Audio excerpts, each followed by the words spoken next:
Deus, Pai de infinita misericórdia e bondade, Jesus, querido amigo e mestre, mais uma vez, mestre querido, agradecemos a oportunidade que estamos tendo de aprendermos um pouco mais a tua doutrina, que sem dúvida nos eleva, nos conduz à perfeição, em direção à verdade. Obrigado mais uma vez pela oportunidade que estamos tendo, que possamos aprender ao máximo os estudos que sem dúvida nos serão passados na tarde de hoje pela nossa irmã. Que assim seja em seu nome, Mestre Jesus, e em nome de Deus Todo-Poderoso. Que assim seja. Sueli. Bem, nós estamos então nesse capítulo que fala da lembrança da existência corpórea, porque não faria sentido não lembrar, né? Porque se nós temos que fazer um balanço da vida que a gente teve aqui, a gente tem que lembrar do que fez, do que deixou de fazer, né? Das bobagens e dos acertos. A gente tem que lembrar para poder acertar e corrigir o problema, né? Na semana passada, nós estávamos falando a respeito do corpo, né? Da destinação do corpo. É claro que os espíritos respondem, supondo que a gente esteja desapegado do corpo, né? Então, eles dizem que o corpo não deve causar nenhum problema. Mas, se o espírito estiver apegado ao corpo, claro que ele vai ter algumas impressões, né? Mas a gente não tem que ficar muito preocupado com essa destinação que esse corpo vai ter, porque a imantação com o corpo não precisa dele. A imantação com o corpo, ela está na mente. É o espírito que se imanta com a sua ideia, com a sua lembrança, com aquilo que ele ainda carrega, né, de percepção dele. Não precisa do corpo para isso.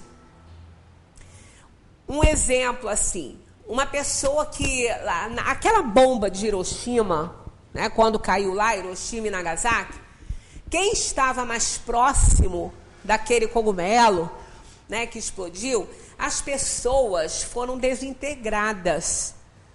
Só ficou a marca no chão, assim, de onde elas estavam sentadas, ou até mesmo em pé, ou encostada numa parede, ficou só a marca.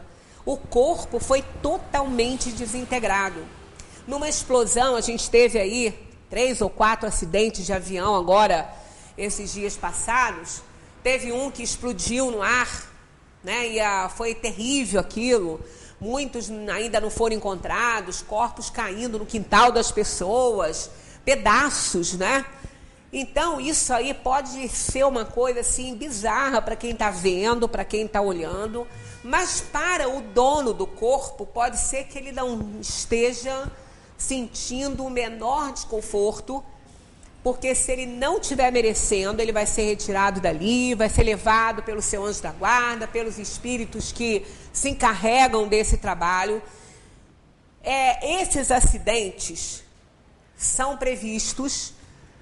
As pessoas que estão ali dentro estão no seu momento de morrer, senão elas não embarcariam ou alguma coisa ia acontecer e elas não iriam no voo, né? Porque um acidente desse é muito difícil que alguém sobreviva. Então, se a pessoa não tiver que desencarnar, ela não vai. Ela vai perder o avião, vai acontecer qualquer coisa, ela não vai embarcar. Que é um acidente desse, não tem sobrevivente, né? Quando há uma queda do avião sem explosão, muitas vezes a gente ainda tem sobrevivente, né? Nós tivemos aquele que caiu no ônibus há muitos anos e ali tinha um grupo que sobreviveu.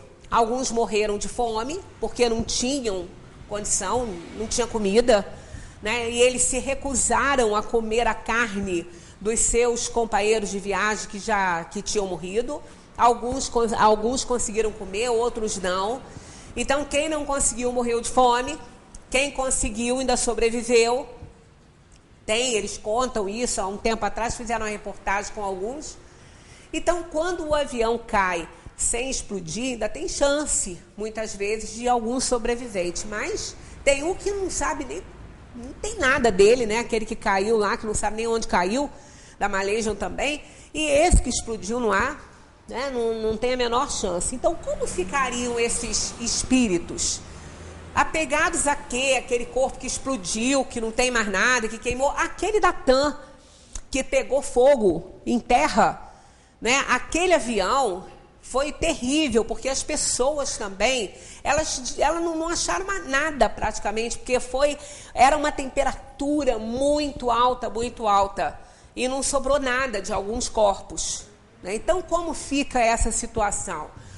Não fica diferente de nenhuma outra.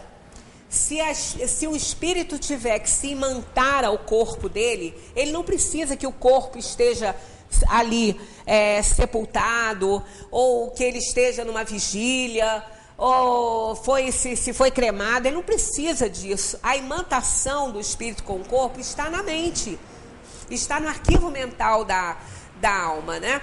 Tanto que a gente já comentou aqui, já falou sobre isso, espíritos que chegam na nossa reunião mediúnica com centenas, né, digamos assim, centenas até, porque tinha um que, pelos dados, pelo que ele falava, devia ter quase 500 anos que ele desencarnou. E ele estava imantado ao corpo, ele se achava vivo, não tinha mais nada. Então a gente não tem que ficar com esse temor. O que deve preocupar os nossos dias, as nossas horas, né, é o desprendimento, é a elevação espiritual, é entender que nós não pertencemos ao mundo, porque aí, seja qual for a destinação que derem ao nosso corpo, né, seja qual for o gênero de morte, isso não vai importar para fazer a alma sofrer ou não vai importar. Então não vamos ficar pensando sobre isso, né? Mas e se eu for sepultada, eu senti os vermes a me roer? Olha, mesmo que o espírito esteja ligado ao corpo, ele não vai sentir a dor, o corpo não sente mais nada, não tem mais nada ali. Então não é a mesma sensação, é apenas uma imantação, é uma impressão. Não é nada que aterrorize, não é como se a pessoa estivesse ali com o corpo vivo e os vermes comendo a pessoa, não é isso, né? Não existe mais a possibilidade da sensibilidade do corpo, então não vamos nos fixar nisso, nem ficar aterrorizados com isso. O Espiritismo, com essas explicações, como tem ali os depoimentos no céu e inferno, o objetivo dele é esclarecer, é mostrar que não é que a passagem para a dimensão espiritual vai depender da compreensão que cada um tem, do nível de cada um no seu aspecto evolutivo. Então, é só informação, né? Mas não está ali aterrorizando absolutamente ninguém. Mas precisa que as pessoas saibam disso, né? Porque quantas vezes o espírito passa por determinada filosofia ou religião e ele aprende umas coisas que depois ele se decepciona muito quando ele desperta na dimensão espiritual. Me lembro que nós tivemos a comunicação de um espírito aqui que participou das cruzadas. Ele deu relatos, olha o tempo que tem isso, né? Ele participou das cruzadas. Ele, inclusive, cometeu crimes pelas cruzadas, porque era assim, né? Aquele que não rezava na cartilha do outro tinha o fio de espada no pescoço. Isso era uma realidade. Mas tudo isso era uma pressão, né? Um fanatismo, uma pressão para que as pessoas que aderissem àquele movimento encontrassem Deus, né? Encontrassem Jesus. E ele acreditou nisso. Ele estava ali crendo naquilo realmente. E o que aconteceu? Não encontrou nada disso. Foi realmente um inferno na sua consciência por tudo que ele tinha feito.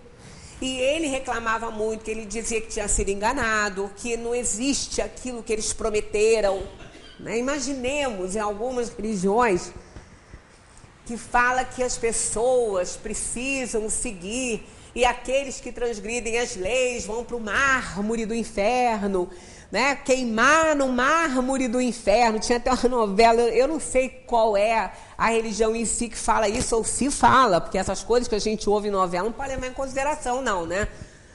Mas alguns que são obedientes vão encontrar não sei quantas virgens, quando desencarnarem, tem essas coisas aí, em algumas religiões. A que o espírito vai se interessar por isso? Não tem mais corpo, que virgem é essa que vai encontrar?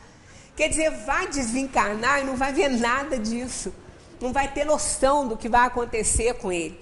Mas o espiritismo, ele quer mostrar a realidade. Não vamos achar que ao desencarnarmos, nós vamos sacudir a poeirinha e sair numa boa, da dimensão material para espiritual, com os espíritos nos socorrendo, nos levando para um hospital na espiritualidade. Não é bem assim, não. Nós vamos sempre ser socorridos, nunca abandonados, nunca. Nunca estaremos entregues à própria sorte, estaremos, até porque o anjo da guarda não nos deixa. Ele não nos abandona em momento nenhum. Ele não tem que estar a tiracolo, mas ele continua conosco. Muitas vezes ele é até participante na questão da desencarnação, podendo levar a pessoa ao ponto, né, ao momento, ao lugar em que esse corpo deve morrer, para que a alma se liberte. Isso pode ser um trabalho do anjo da guarda? Pode, porque é o momento. Os espíritos não veem a morte como nós. O papel do anjo da guarda não é nos proteger da morte, nos deixando toda a vida aqui na terra, né, para a semente. Ele vai sempre nos proteger daquilo que a gente não tiver que passar. Então, caso a gente esteja correndo um risco de morte, ele então, e não tiver na nossa hora, ele vai entrar em ação e vai nos desviar desse momento. Se tiver acontecendo alguma coisa num determinado lugar que a gente costuma passar e a gente, se passar por ali, vai correr um risco de morte, então ele desvia a gente daquele caminho. E isso já deve ter acontecido muitas vezes, mas a gente às vezes não se dá muito conta. Mas não é difícil, muitas vezes a gente sai de casa, vai voltar para casa e fala assim, hoje eu vou fazer um caminho diferente, né? Eu vou ver coisas diferentes. E não vai pelo mesmo caminho que costuma ir, vai por outro. E depois fica sabendo que houve um estresse naquele local que ia passar e fala, ainda bem, que sorte a minha de não ter passado ali, né? Não é uma sorte, nós fomos desviados do caminho, porque a gente não tinha que passar por nada daquilo. Então, o trabalho do anjo da guarda é nos guardar de tudo aquilo que a gente não tem que passar e de nos fortalecer e nos ajudar a enfrentar os problemas que tenhamos que passar. Então, nunca nós vamos estar abandonados de forma nenhuma. Mas a imantação que existe entre o espírito e o corpo, o anjo da guarda não pode fazer muito. Ele nos aconselha, ele nos orienta, ele está junto. Mas se a imantação existe, nós é que temos que resolver este problema. Por isso que a gente tem que se preocupar com isso. Não é se a gente vai ficar assim ou assado. Não, a gente tem que se preocupar em desapegar-se das situações, né, do mundo material, entender que não somos daqui. E quando nos virmos numa situação em que ninguém nos ouve, as pessoas nos ignoram, né? Aí falam, mas será que todo mundo ficou doido? Ninguém me vê? Eu estou falando, ninguém me ouve? Então, pare e preste atenção. Você deve ter desencarnado, ninguém está te vendo, realmente. Né? Porque existem casos na literatura do espírito relatar isso. Né? No próprio velório, o espírito não se dá conta muitas vezes que é dele mesmo, o velório é do corpo dele. Ele olha, mas não consegue atinar. Ele vê as pessoas chorando, não sabe por que está chorando. Né? Porque ele não atina, ele está se achando inteiro, vivo ainda, não sabe o que é que está acontecendo. Então, isso é comum, não é uma coisa que não aconteça, não. Né? É comum, às vezes, o espírito até acompanhar o corpo até a sua destinação, ou a cremação, ou o sepultamento, mas ele não fica. Ele não fica até porque ele acha que aquilo ali não é corpo dele. Ele está acompanhando alguém. Ele não tem noção. Agora, se ele estiver muito apegado, aí é outra história. Né? Então, qual é o trabalho do desapego? É o trabalho que cada um tem que fazer por si mesmo. Nós não podemos ajudar o outro nesse sentido e livrá-lo dessa imantação. A gente pode auxiliar, o anjo da guarda auxilia, mas o espírito é que tem que entender isso, né? Então, o corpo não deve causar o menor problema. Mas se o espírito estiver apegado, isso pode acontecer e ele ter um desconforto aí, né? Numa imantação mental aí com o corpo. Ao fim de um certo lapso de tempo, o espírito reconhece os ossos ou outra coisa que lhe tenham pertencido, outras coisas que lhe tenham pertencido. Eles dizem algumas vezes. E isso depende da maneira mais ou menos elevada pela qual considere as coisas terrenas. Está vendo? Olha, está tudo ligado ao apego. Está tudo ligado à incompreensão das coisas. Né? Um espírito, ele não é apegado às coisas, mas ele pode se sentir desconfortável de ver as pessoas mexendo naquilo que era dele, se ele ainda tiver um apego com aquelas coisas. Ah, ele vai me perseguir? Não, não vai perseguir, ele pode ficar incomodado.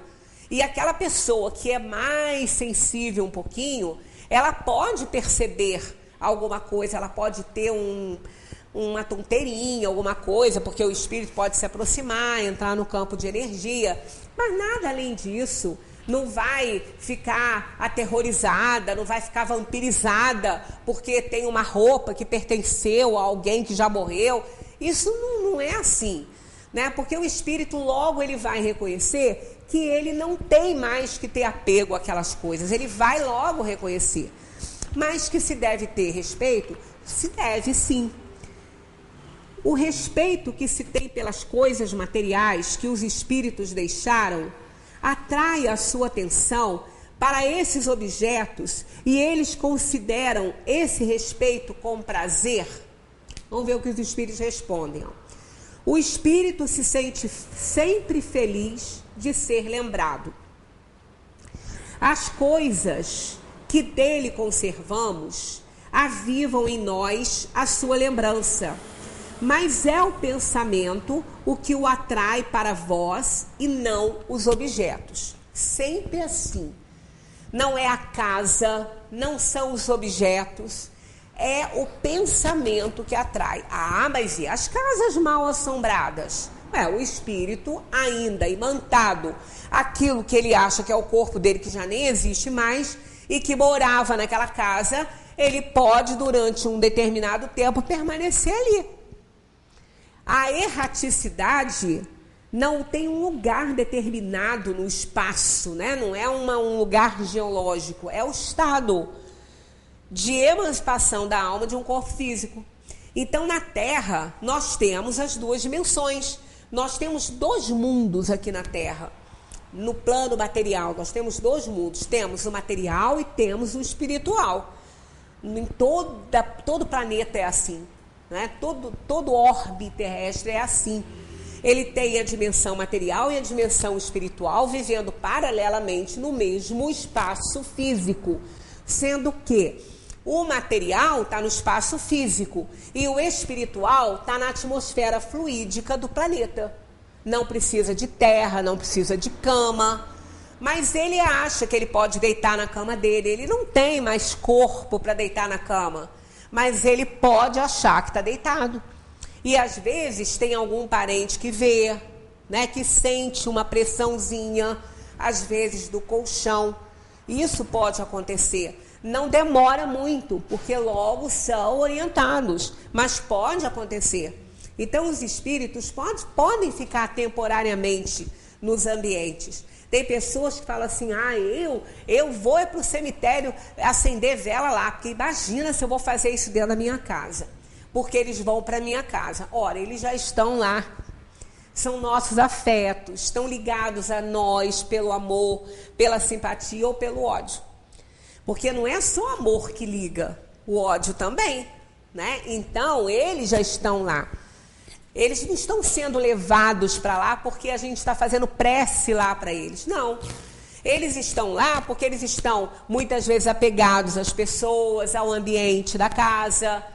Tem as coisas todas lá que faz uma imantação maior.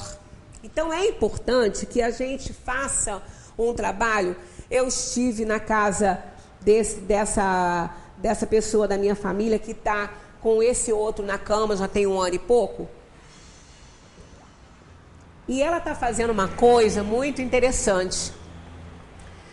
Porque ela falou, os médicos já falaram que ele não vai melhorar. Não tem possibilidade dele melhorar. Porque isso eles podem não dar é prazo de vida, né? De tempo para ele viver. Mas saber que ele não vai melhorar, eles podem. Porque eles não acreditam em nada que exista além do conhecimento deles. Pode acontecer uma melhora? Sabemos que pode. Isso é milagre? Que ela falou assim, não vai acontecer nenhum milagre. Eu falei, de jeito nenhum. Então você acha que ele não pode melhorar? Eu falei, com milagre não. Porque milagre não existe. Agora, ele pode melhorar? Pode. Pode ser que ele tenha uma moratória. Os espíritos têm como auxiliá-lo, energizá-lo, substituir células doentes por células saudáveis. E isso ele pode sim, ele pode melhorar. Não é um milagre, mas ele pode. Né? Para os médicos, de forma nenhuma, ele não tem como melhorar. Então conversamos muito tempo, agora eu estive lá de quarta para quinta, conversamos muito. Aí ela falou comigo, ela falou assim, olha, eu queria até te perguntar isso, que eu estou fazendo uma coisa e tem algumas para você levar. Eu estou fazendo uma coisa que eu não sei se é certo. Ela falou, eu estou distribuindo tudo que ele tem. Tudo que a gente comprou nas nossas viagens, ele está na cama, ele não pode nem sentar mais. Ela falou, eu só estou deixando alguma coisa aqui, porque, é claro, ele tem que se vestir, e se ele estiver sentadinho, às vezes a gente consegue escorar, eu não quero o pezinho dele aí destapado, aí eu boto um tênisinho nele, calço uma sandália nele e tudo, mas porque ele está plenamente consciente, né? Ele é uma inteligência brilhante, ele sabe de tudo que está acontecendo, mas não sabe que ela está fazendo isso não, ela não contou, mas ela está se desfazendo. Ela está pegando as melhores roupas dele, que ele gostava, e ela está chamando as pessoas, olha, isso aqui dá para você, esse dá para você. Ela tem 3 genros, né, que não precisam, mas estão felizes de ter alguma coisa dele, porque ele é muito adorado por todos lá. Então ela está todo dia, ela falou, isso está doendo em mim. Eu falei, iria doer muito mais se você fizesse isso depois. Agora não, as pessoas estão felizes de vestir alguma coisa dele, e ele é uma pessoa, assim, totalmente emancipada das coisas do mundo, ele não se importaria mesmo. Mas ela não quis falar, né? Então ela falou, eu estou ficando com quase nada. Caso aconteça, eu falei, não um milagre, mas uma melhora, eu compro tudo de novo. Compro tudo e vou ter o maior prazer nisso. Então, a gente devia seguir. Eu falei, olha, você está fazendo uma coisa excelente, ótima, porque não está doendo mais do que doeria se você esperasse ele partir, né? Porque aí depois começa, mexe aqui, mexe ali, panha. Eu falei, isso é horrível. Assim, você está fazendo, você está tirando e oferecendo a quem você quer que fique, se a pessoa deseja ficar. Nós tivemos uma senhora, Dona Marina, que frequentou aqui muito tempo, acho que ela, não sei se ela era húngara ou alemã, não sei, ela frequentou muito tempo aqui. Quando ela ficou mais doentinha, que ela falou também que os médicos disseram que ela não tinha muito tempo aqui nessa terra, ela fez a mesma coisa. Ela começou a fazer a mesma coisa. Aí teve um dia que ela trouxe um presente para mim, ela falou, isso aqui estava no meu quarto, eu quero que fique com você se você quiser. Né? Porque ela pintava porcelana, uma mulher finíssima, né? Então ela me deu uma ânfora com um vasinho, ela falou, eu queria muito que você pusesse no seu quarto, porque isso era da minha cômoda. Eu falei, mas com todo prazer, tá lá até hoje. Né? E eu tenho um carinho enorme por aquela peça. Aí ela deu outros presentes para a família, para outras pessoas aqui do centro. Ela falou, tudo que eu gosto muito, eu não quero que depois as pessoas vão lá fazer aquela confusão e pegue e distribui. Ela falou, eu quero oferecer algo que eu tenho muito carinho, eu quero dar para alguém que eu goste muito, né? Então ela fez isso. E depois, parece que a gente teve, eu tive contato com alguém que disse que não tinha quase nada para ser distribuído, que ela fez tudo isso, ela que fez. Né? E a gente não precisa nem esperar para a gente ficar doente para fazer isso, né? Se tem algo que a gente não usa muito, passa para alguém que gosta. Né? Eu fui a um aniversário de uma senhora de 60 anos e ela que presenteou a família. ela tinha muitas joias. Ela já desencarnou, ela. Mas ela não estava doente, não. Foi um aniversário muito bonito. Ela levou um presente para cada irmã, para cada sobrinho, para cada prima, das joias dela. Ela, na hora de cantar o parabéns, ela falou, antes eu quero presentear. Sou aniversariante, mas eu quero presentear. Cada pessoa da família ganhou uma joia dela, que ela achava que deveria ficar com aquela pessoa. E ela falou, para que eu quero isso agora? Eu já usei minhas joias, eu não preciso mais disso, vocês são jovens. Quer dizer, foi uma emoção assim muito grande e engraçada. Ela deve ter recebido uma intuição, porque ela não demorou muito a ir embora, não. Ela teve um mal súbito, ela não estava doente, ela teve um mal súbito e foi. Então, são coisas que a gente vê, isso é desapego, isso é exercício para desapego. Né? Tem pessoas que guardam no armário uma roupa que tem 20 anos. A pessoa pesava 45 quilos, está com 90. Ainda tem esperança de emagrecer os 45 e usar. Né? Eu cheguei na casa de uma amiga minha, quando eu olhei aquele armário, eu falei, meu Jesus, o que é isso? Eu falei, se você morrer antes de mim, eu não venho aqui distribuir nada. Porque você está com apego com essas coisas. Ela falou, esse aqui tem 25 anos. Eu falei, por que você está guardando isso? Porque eu gosto. Eu falei, minha filha, você não entra mais aí não. Nem se cortar no meio. Não vai entrar mais. A gente riu muito. Ela falou, sabe que eu vou fazer isso que você está falando? Eu falei, desapega. Tem até o LX, né? Desapega. Não precisa vender, não. Dá. Distribui para quem você gosta. Né? Faz assim, é muito melhor. Né? As pessoas vão fazendo o exercício do desapego. Depois, não vão sofrer nada. Né? E o espírito não vai atrás de quem ganhou nada, não. Ele vai ficar feliz, ele que deu. Né? Ele que deu, ele que está distribuindo. Né? Ele que está distribuindo. Olha só, ninguém precisa ter medo. Né? Então, é muito interessante isso. Quer dizer, o desapego é o exercício que a gente tem que fazer. E esse exercício é um deles, né? Então, o respeito, o espírito, olha só o que eles respondem a isso, né? Se o respeito pelas coisas materiais, se o espírito tem prazer com isso. Eles respondem assim, o espírito se sente sempre feliz de ser lembrado. Sempre ele se sente feliz de ser lembrado. As coisas que dele conservamos avivam em nós a sua lembrança, mas é o pensamento o que o atrai para vós e não os objetos.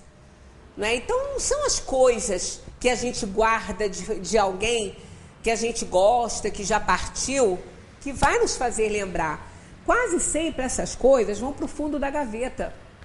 Né? É uma blusinha que pertenceu à mamãe. Não, vou ficar com essa blusinha que pertenceu à mamãe, ela gostava tanto. Nunca mais vai olhar para aquela blusinha. Porque às vezes não dá para a pessoa usar, se der tudo bem, né? Mas às vezes não dá. A minha, por exemplo, era magrinha, né? Eu não ia poder usar nada dela, né? Então, realmente, até minha nora me perguntou, você quer ficar, Siri, com alguma coisa? Eu falei, olha, toda a roupa dela dá para você. Fica com todas. Porque para mim, não dá, não serve para mim. E eu vou guardar isso para quê? Para entulhar uma gaveta? Eu não preciso disso para lembrar dela. Até porque não é isso que vai me fazer lembrar dela, que isso vai ficar enfurnado numa gaveta e eu não vou depois saber nem qual que eu guardei. Eu vou ter que abrir todas para saber onde que está. Né? Então, não é isso. O amor que a gente tem pelas pessoas, a lembrança, é no pensamento. Agora, claro, você ganha um objeto que a outra pessoa gostava muito e está com você, ela vai ficar feliz de ver você usando. Né, de ver que você está respeitando, sempre que você colocar ela, você vai lembrar daquela pessoa, independentemente de lembrar em momentos que também que não está usando nada. Né? Mas a gente só deve ficar com aquilo que a gente vai usar, com aquilo que vai servir. Porque se não servir para a gente, vai servir para alguém. Né? Pessoas muito apegadas têm problema sim. Vão se incomodar na hora que todo mundo começar a mexer nas coisas das pessoas, não vão perseguir, não vão fazer nada disso, mas podem se sentir incomodadas sim. E aí aquele que tem um pouquinho mais de sensibilidade pode perceber um mal-estarzinho, né, ao usar uma coisa que a outra pessoa gostava muito e que ela não tinha se desligado daquilo ainda. Isso pode acontecer. Não é regra, mas pode, né? Não, para depois vocês não pensarem, ela não falou essas coisas lá, igual aquele das cruzadas, né? Mas a doutrina, ela não fala em detalhes de muitas coisas, mas diz que o apego às coisas materiais leva as almas a sofrerem depois que partem, né, desse mundo. O espírito se sente sempre feliz de ser lembrado. As coisas que dele conservamos avivam em nós a sua lembrança, mas o que realmente importa é o pensamento. Os espíritos conservam a lembrança dos sofrimentos que suportaram durante sua última existência corpórea? Qual seria essa resposta pelo que a gente já aprendeu? Claro que sim. Senão não adianta sofrer. Isso a gente vai lembrar aqui, algo que a gente também já falou a respeito. Uma pessoa que tem demência, por exemplo, o meu tio, ele está lá na cama, ele não tem. Ele está completamente lúcido. Os AVCs todos que ele teve não o incapacitaram mentalmente. E ele tem uma mente brilhante. Ele que coordena ainda a casa e ele não enxerga mais. Isso os AVCs tiraram a visão. Já não era boa, acabaram de tirar. Mas ele está com a mente lúcida, completamente clara. Ele que faz os cálculos, ele que ainda determina, né, as contas todas. Minha tia sempre ficou dependente dele com isso, né? Mas e quando não fica? Que de repente ela falou assim para mim, será que não era melhor ele estar com uma demência? Porque ele sabe de tudo que está acontecendo com ele, sabe, ele está vendo, ele sabe dos procedimentos, ele não enxerga, mas ele sabe de tudo. Será que não seria melhor para ele, na visão espiritual, que ele tivesse com uma demência? Que ele não soubesse de nada? Eu falei, claro que não, porque o espírito, ele não precisa do corpo quando ele se emancipa para ele ver o que está acontecendo com ele.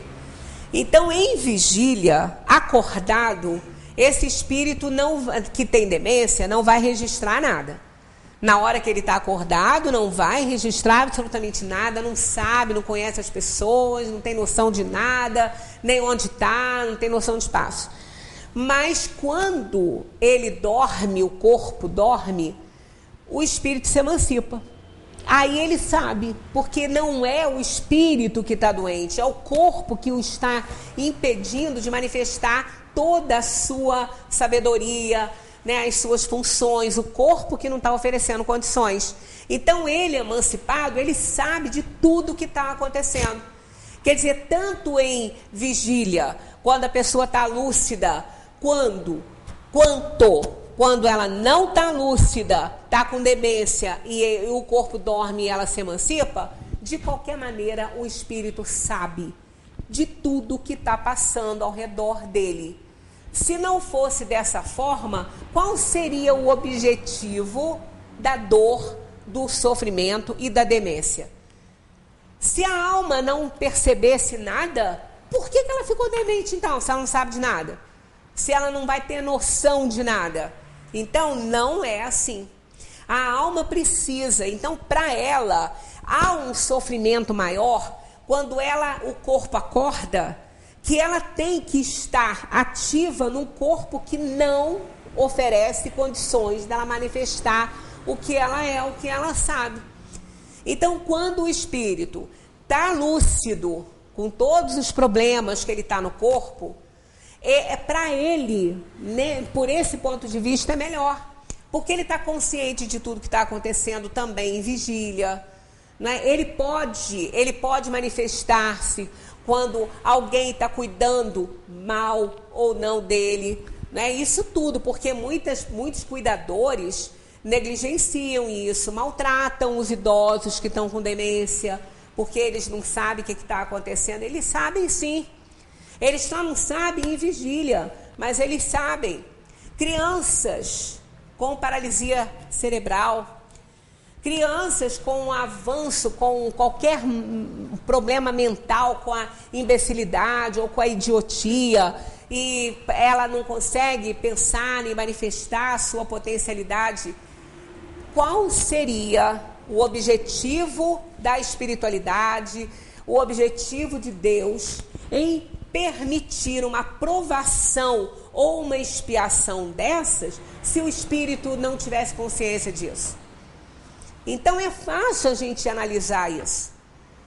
Não teria motivo, né? Não teria motivo para uma criança nascer com uma idiotia, uma imbecilidade, ou então um problema, né, de anencéfalos, porque alguns vivem até 2 anos, né, somente com o tronco cerebral. A criança não tem condição, mas aquela alma, ela sabe de tudo, porque é o corpo que tem problema e não ela. A aprovação e a expiação está passando no corpo. A alma, claro que está sofrendo com isso, mas ela emancipada pelo sono, ela sabe de tudo que está acontecendo. Então tem uma carta, não sei se essa carta é real, né? Eu até procurei, porque eu tenho essa carta, ela está numa pilha de outras coisas que eu tenho lá, mas eu não achei para trazer, mas eu vou trazer semana que vem. É uma carta de uma criança que tem um problema mental, que escreveu para a mãe, através de um médium. Olha só que interessante. Eu não sei se isso é real ou se isso é uma história contada pelos espíritos para ilustrar esse fato. Né? Então fica bem claro, eu não vou trazer aquilo dizendo, isso aconteceu. Eu não sei. Já tentei ver a veracidade do texto, não consegui. Mas como o que eu aprendo na doutrina espírita me diz que aquilo é uma realidade, então eu não tenho o menor problema em trazer. Através de um médium, essa criança emancipada, né, essa alma emancipada pelo sono, ela escreveu uma carta para a mãe. Porque ela tinha um problema muito grande, ela não conseguia falar, ela não conseguia manifestar o amor dela, ela tinha um problema mental. Então, o que aconteceu? Numa reunião mediúnica, ela emancipada através do sono do corpo, ela se utilizou de um médium e fez uma carta endereçada à mãe dela, agradecendo o carinho, tudo que a mãe fazia por ela, pedindo perdão por ela ser um problema para ela. A carta é muito bonita. Então, eu não tenho nenhum problema em trazer, porque isso é algo que pode acontecer? Aconteceu? Não sei. Mas pode? Pode. Como eu já até comentei com vocês aqui uma vez, quem me contou foi ela mesma, porque isso aconteceu com ela. É uma conhecida, morou perto da gente.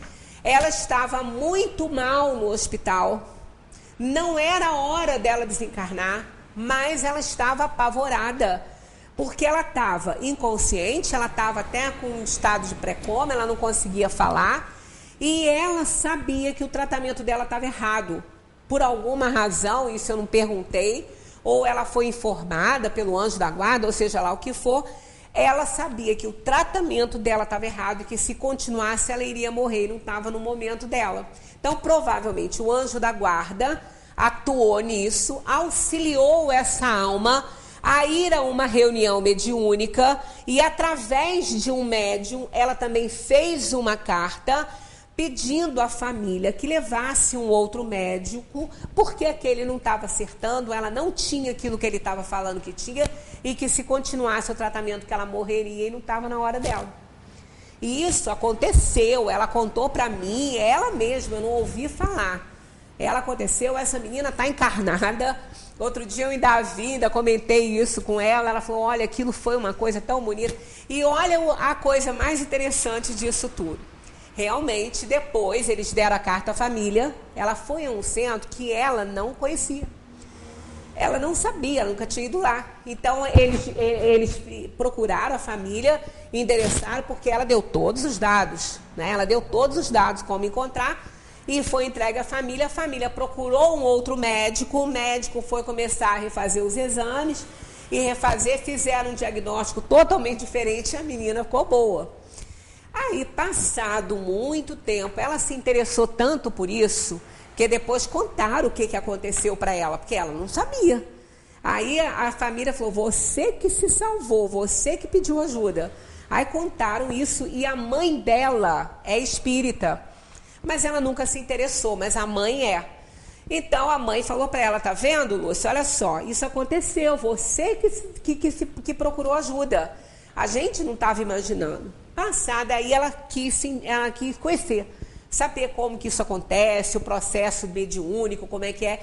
Então a mãe falou, tá vendo? Você foi despertada pela dor, agora você vai estudar e conhecer. E ela passou a conhecer, a estudar o espiritismo e foi a uma reunião mediúnica nesse centro, nesse mesmo lugar onde ela se manifestou lá, né?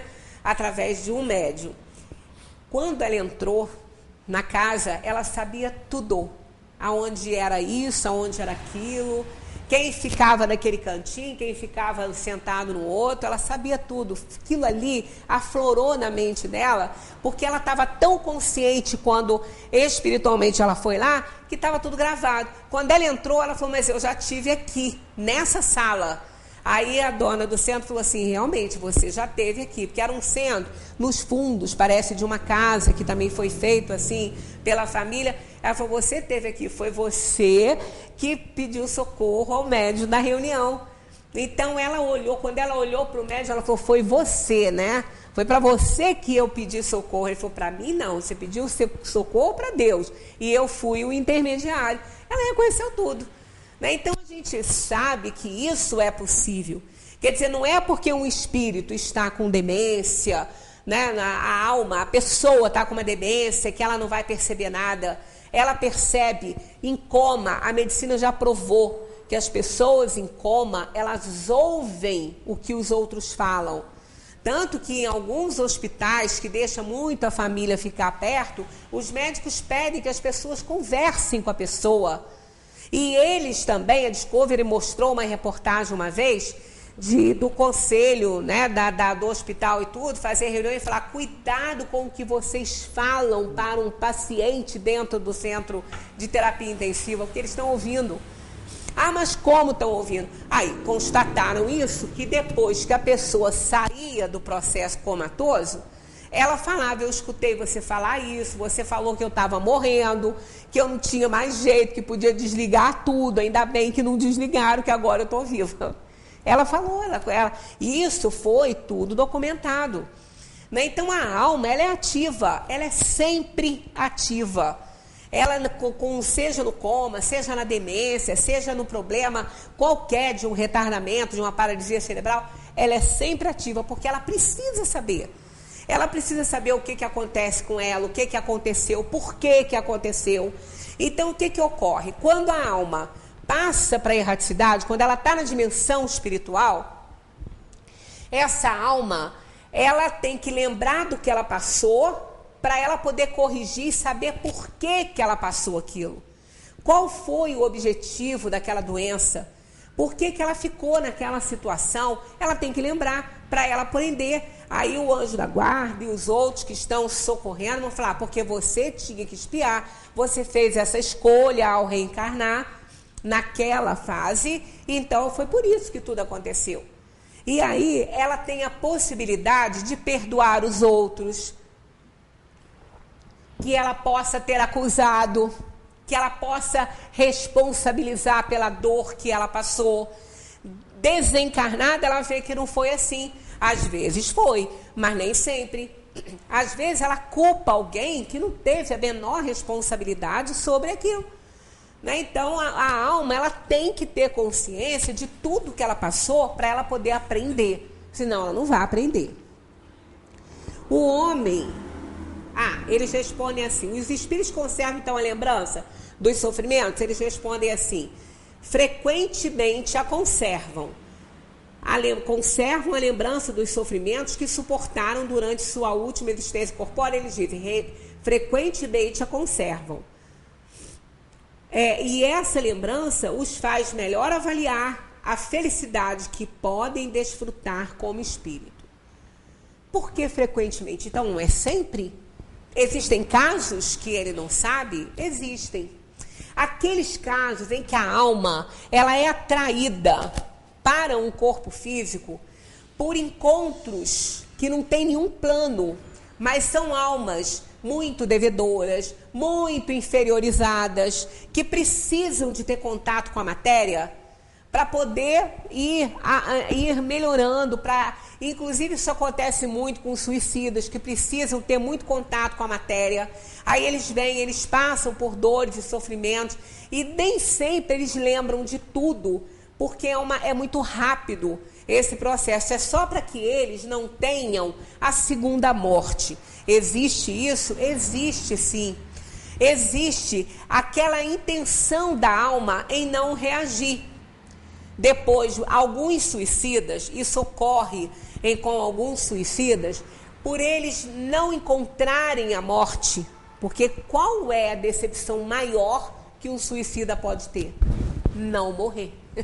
Ele quer morrer, ele tirou a vida do corpo, porque para ele ele quer morrer, só que ele não vai morrer.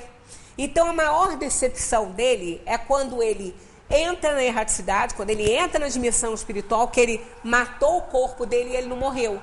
Ele está lá com todos os problemas, com tudo que ele tinha, né, sabendo tudo que fez, sofrendo muito por esse ato, porque dependendo do que levou a alma a isso, ela sofre muito. Não é uma regra para todos os suicidas.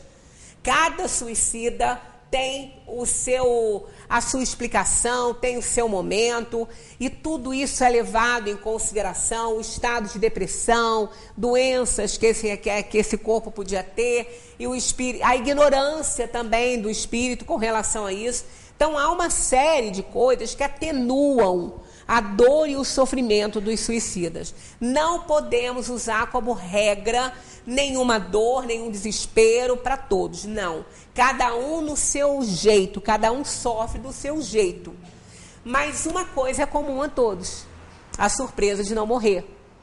Então algumas almas, elas começam a fazer uma introspecção tão grande, porque elas não morreram, e elas queriam era morrer, que elas não querem ajuda, elas não querem fazer nada, elas querem morrer. Então elas começam num processo introspectivo de entrar em si mesmas, né? Elas vão entrando em si mesmas, elas não aceitam, elas se isolam.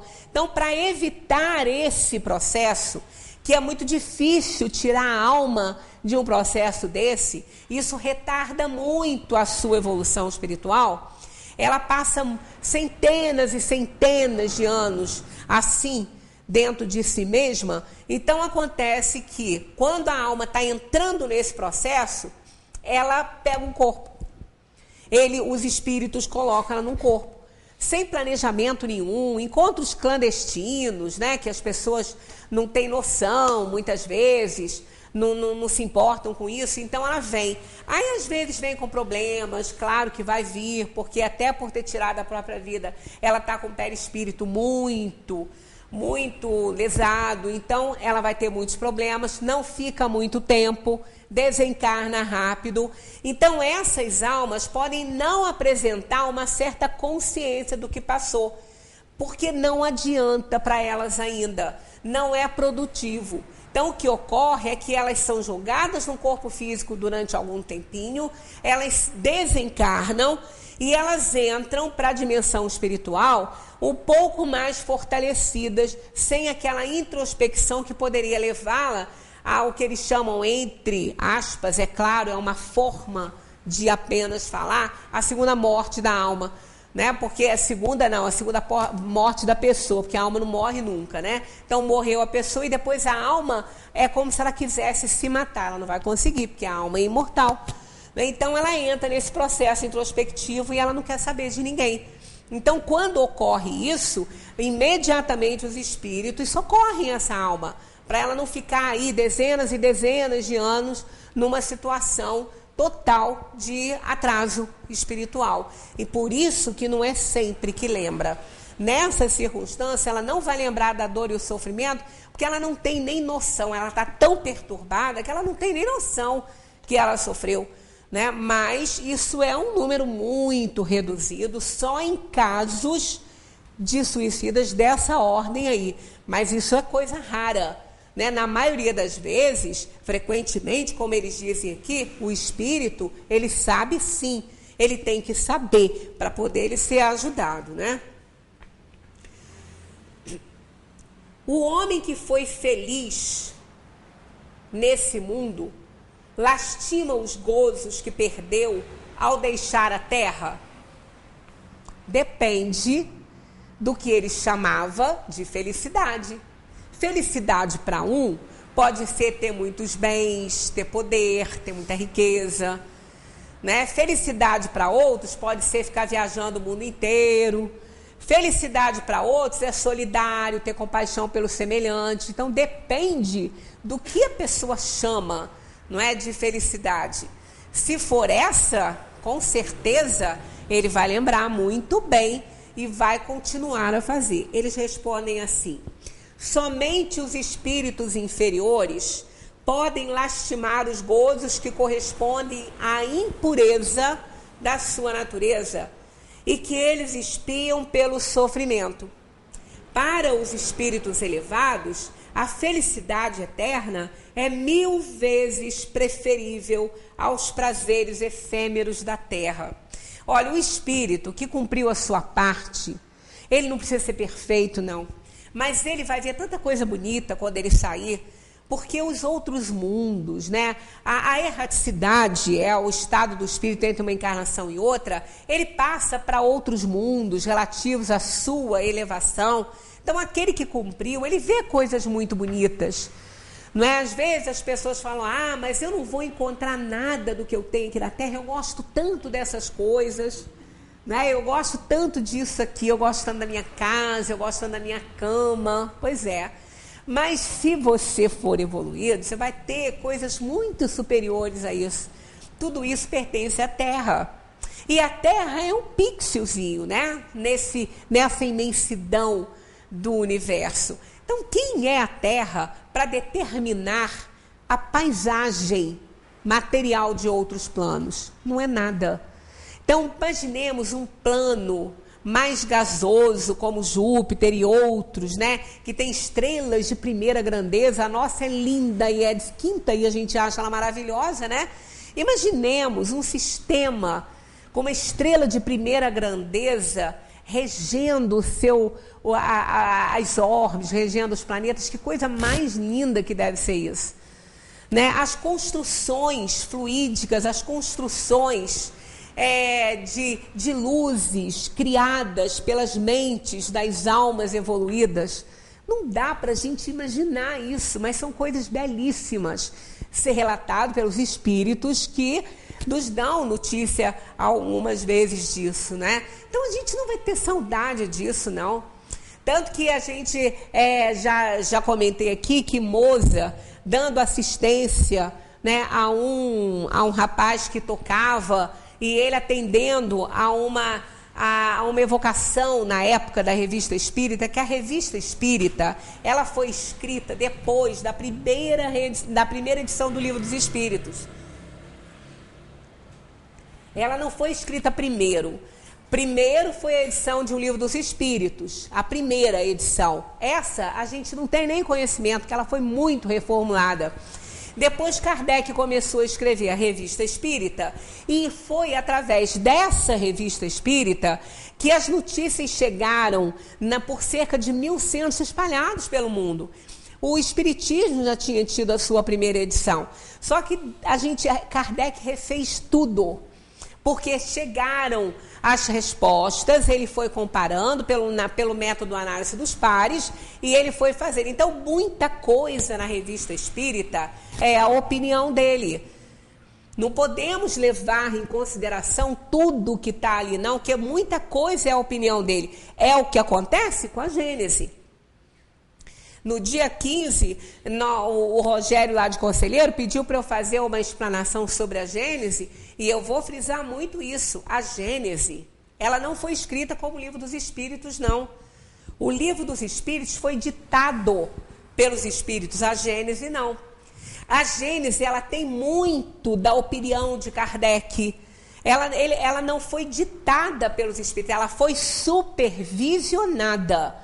Então, tem momentos ali que Kardec deixa claro que é a opinião dele. É só prestar atenção. Na questão que fala sobre o instinto e a inteligência, Kardec não conclui ele não define o que é instinto e inteligência. Ele diz que mais para frente vão surgir novas descobertas que vão esclarecer melhor isso. Então, Kardec não usou a análise dos pares com a Gênese. Kardec usou o método da suposição. Eu já até comentei com vocês sobre aquele House, né? Aquele filme, que o grupo que fica dando assistência a ele fala, é a doença tal. Aí o outro amigo fala, não pode ser essa por causa desse sintoma. Aí aquela cai por terra, era uma suposição. Kardec fez muito isso. Se vocês lerem O Instinto e a Inteligência na Gênese, vocês vão ver isso acontecer ali.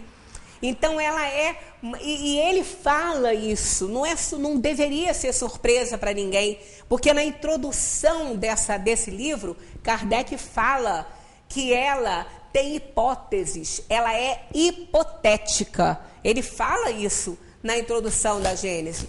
Então a gente tem que prestar muita atenção, porque existem problemas. Às vezes as pessoas falam, mas eu li lá, tem um monte de erro ali em uranografia.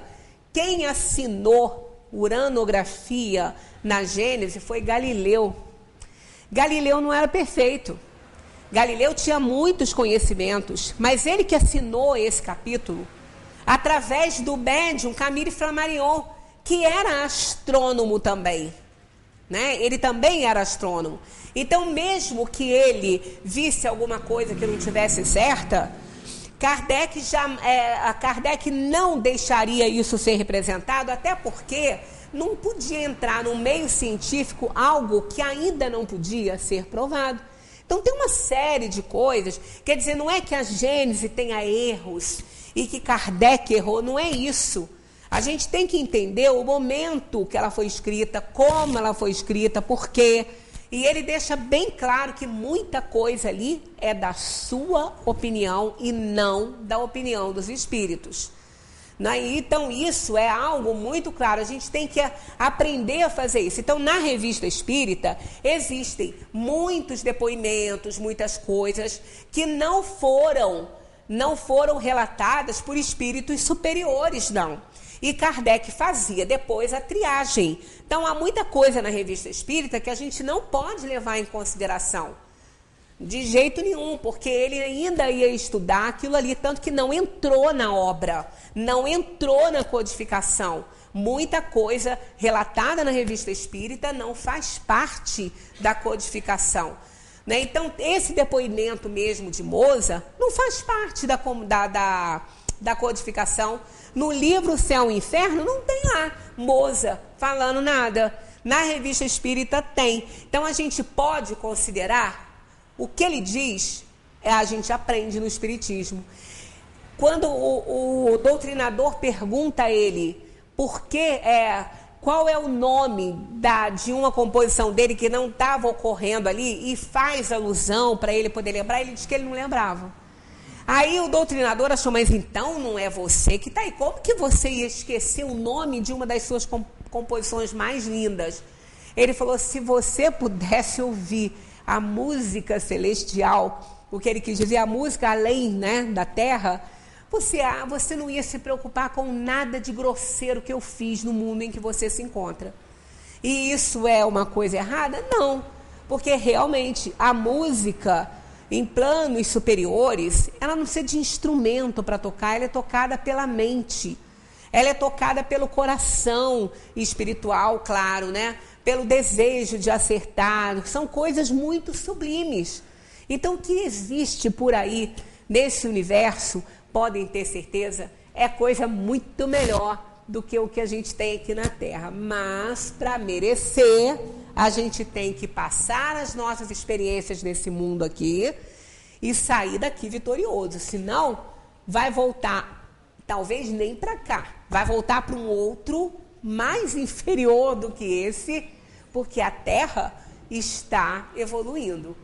Que a gente continue estudando. Olha, a gente está aqui, ainda não conseguimos terminar, né? Falamos na 313 e para casa, dever de casa, ó, 314 e em diante. E a gente vai seguindo, porque nós não vamos cumprir curso, né? Quando chegar lá, a gente retorna e vai aprender muita coisa que ainda não viu. Muita paz para todos, que a gente continue se encontrando aqui.